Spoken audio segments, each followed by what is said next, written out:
बिस्मिल्लाहिर्रहमानिर्रहीम। Welcome back dear students. Hope so आप लोग खैरियत से होंगे। आपको पता है बेटा, हमने क्लास 9th की फिज़िक्स का चैप्टर नंबर 2 स्टार्ट किया हुआ है, जिसका नेम है काइनेमेटिक्स। और आज जो टॉपिक आपसे डिस्कस करने वाले हैं वो है एग्जाम्पल 2.6। पीछे हमने एग्जाम्पल 2.5 की और आज हम 2.6 करने वाले हैं।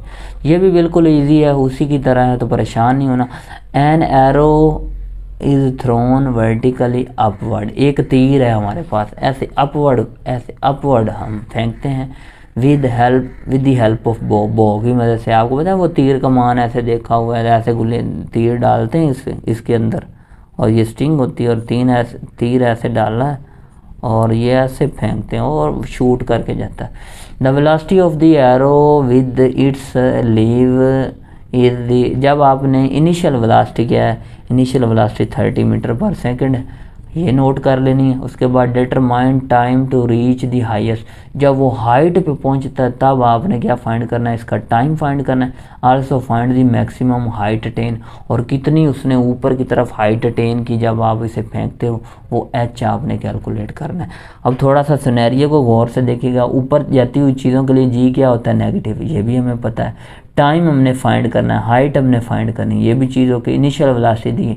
मुझे बताओ, जब ये तीर कमान ऐसे ऊपर की तरफ जा रहा होगा, जैसे इसने फिर ऐसे टर्न भी तो लेना है ना, तो यहाँ पे एक लम्हे के लिए रुकेगा, यहाँ पे इसकी फाइनल वेलोसिटी क्या हो जाएगी, 0। तो यही वो फाइनल वेलोसिटी क्या है, 0 है। ठीक है, लो जी, अब हमने क्या करना है, टाइम फाइंड करना है। टाइम फाइंड करने के लिए first equation of motion V F equal to V A plus G T.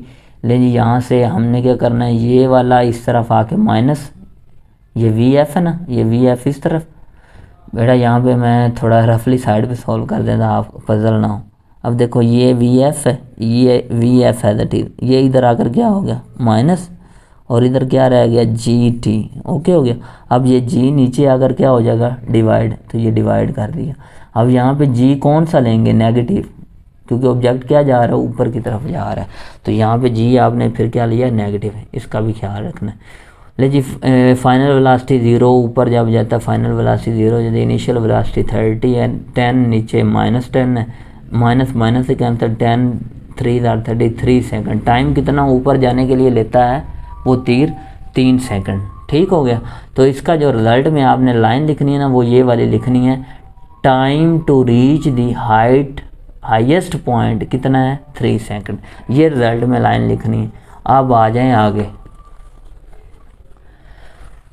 आगे नेक्स्ट देखें। Now third equation of motion. Third equation of motion का सारा ना 2GS/V/F स्क्वायर मनफी है। आपने एच कैलकुलेट करना है, एस नहीं कैलकुलेट करना है। एस को रिप्लेस कर देना एच में, क्योंकि ऊपर की तरफ ऑब्जेक्ट जा रहा है, हाइट कवर कर रहा है, डिस्टेंस कवर नहीं कर रहा है। तो यहाँ पे आपने 2G नीचे क्या कर देना, डिवाइड। यहाँ पे ख्याल रखना है ऊपर जा रहा है ऑब्जेक्ट, जी क्या होगा, नेगेटिव होगा। ठीक। फाइनल वेलोसिटी आपको 0 दी, इनिशियल वेलोसिटी 30 दी हुई है, इसका स्केयर ले लेना है। उसके बाद ये 2 एज इट इज, जी की वैल्यू क्या होती है, 10, और यहाँ पे उसने माइनस नहीं लगाया, आप माइनस लगा दें। लेकिन 10 2 आर 20, -20, ऊपर क्या आया, -900, और नीचे क्या आएगा, -20, माइनस से कैंसिल, 2 1 0 0 से कैंसिल, और 90 का हाफ क्या होता है, 45, तो ये 45 आंसर आ गया। हाइट का यूनिट क्या होता है, मीटर होता है।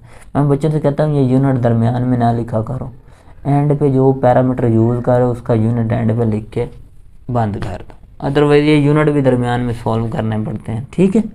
अब देखें ये दोनों यूनिट, अब देखें यहाँ पे 1 मीटर है, पीछे 1 रह गया, ये सेकंड, और ये दोनों सेम है, ये दोनों डिवाइड हो रहे हैं, तो कैंसिल।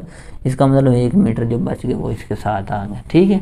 तो आप रिजल्ट में फिर क्या लिखोगे, बुक से ही आपने लाइन लिखनी है, the maximum height attain bye arrow. आपकी ना बुक की स्टेटमेंट जो इस एग्जाम्पल की है ना, वो क्या है, एंड वाली लाइन पढ़ें, the maximum height attain bye arrow, तो आपने लिखना 45 मीटर। ये रिजल्ट में लाइनें लिखनी है। ठीक है। रिजल्ट भी आपने इसमें मेंशन करना है, इतना काम आप खुद करेंगे। तो यहाँ पे आपकी एग्जाम्पल 2.6 कंप्लीट हुई। अगर आपको वीडियो अच्छी लगी हो तो इसको लाइक कीजिए, चैनल को सब्सक्राइब करना ना भूलिएगा। इसी के साथ मुझे इजाज़त दें, मिलते हैं नेक्स्ट वीडियो में। अल्लाह हाफिज़।